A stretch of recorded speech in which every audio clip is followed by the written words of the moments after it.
Have you ever had a moment where you just stared up at the night sky and felt small?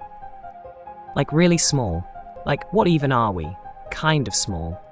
It's a strange kind of silence, isn't it? Up there, so much space, so many stars, and yet it feels like no one's talking back. But what if they did? Let me tell you a story.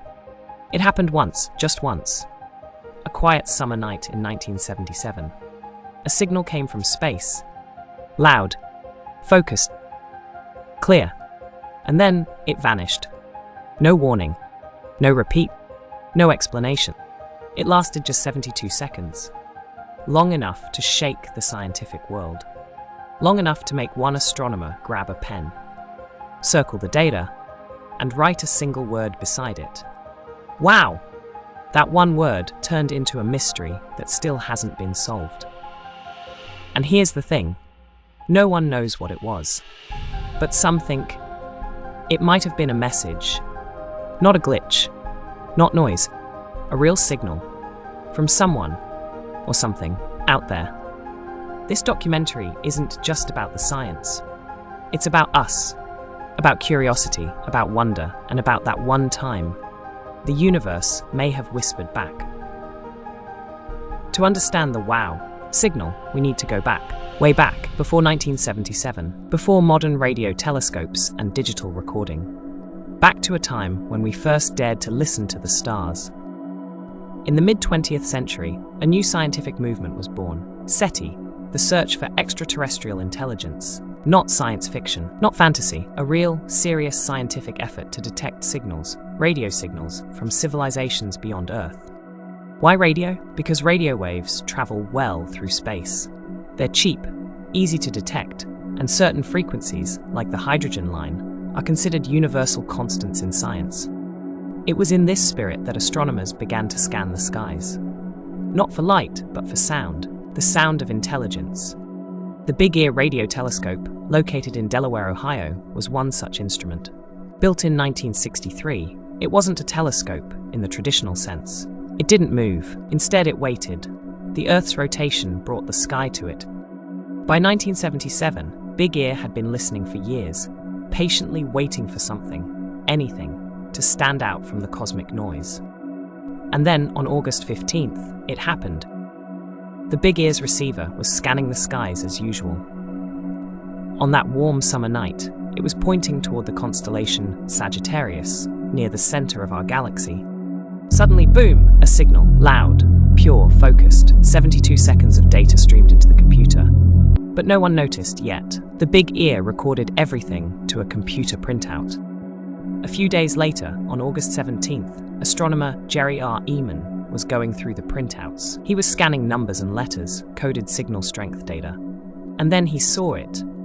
6EQUJ5. To the trained eye, this was extraordinary. The strength of the signal was off the charts. Jerry circled it in red pen and wrote a single word in the margin. Wow! That one word gave the signal its name and its legend. But what did it mean? Why was it so strong? Where did it come from? And why had it never returned? Let's decode what 6EQJ5 actually means. This isn't a message, it's not alien text. It's a record of signal intensity over time. Each character corresponds to a 12-second interval. The higher the letter or number, the stronger the signal. 6 starts us off with a moderate intensity. E is stronger, Q and U are the peak, extremely high. J shows it beginning to fade. 5 marks the end. This bell curve is exactly what you'd expect if a signal drifted slowly into view, peaked, and then drifted out. Exactly as Big Ear's fixed dish would detect something as Earth rotated. That shape matters. It wasn't a spike, like interference. It wasn't noise, which is random. It was clean, deliberate, intentional. Now let's talk about frequency, the most intriguing aspect of the WOW signal. The signal was detected at around 420.4556 MHz. That number might not mean much to you, but in astronomy, it's sacred. That's the hydrogen line, the frequency emitted by neutral hydrogen, the most abundant element in the universe. Any intelligent civilization would know this frequency. And if they were trying to send a signal that any scientist would notice, they'd likely use it. Some scientists call it the universal calling card. The WOW signal wasn't just strong, it was smart. The news spread fast. Scientists were stunned. Journalists were fascinated. Could this be it? Immediately, teams began rescanning the same patch of sky, dozens of times, hundreds.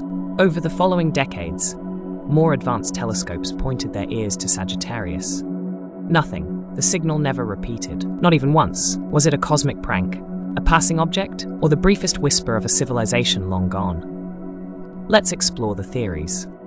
Comet hypothesis. In 2016, researcher Antonio Paris proposed that a hydrogen cloud from a passing comet may have caused the signal. But astronomers quickly pointed out flaws. Comets are weak radio emitters, and the strength purity of the signal didn't match. Earth-based interference. Maybe it was military, a satellite, or even a reflection. But again, no known source matched the intensity, direction, and especially the frequency. Cosmic phenomenon, a pulsar, a quasar, no known object, creates such a narrowband signal.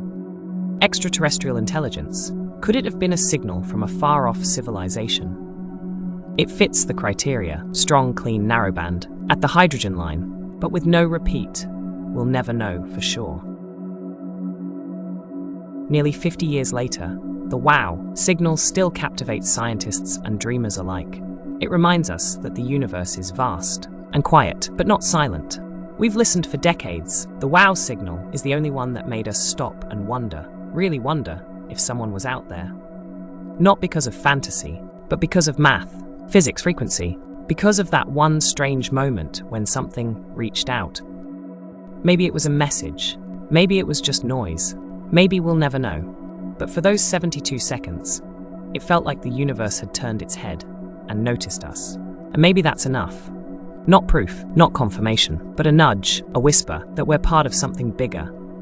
That someone or something might be on the other side of the void, also wondering if they're alone. What the WOW signal left behind wasn't an answer. It was a question, a beautiful, haunting, unfinished question that still hangs in the dark. Waiting. So we keep listening, because one day we might hear it again, and this time we'll be ready. The universe is not silent, it's just waiting for us to listen closely enough. To the dreamers, to the listeners, to those who never stop looking up, this one is for you.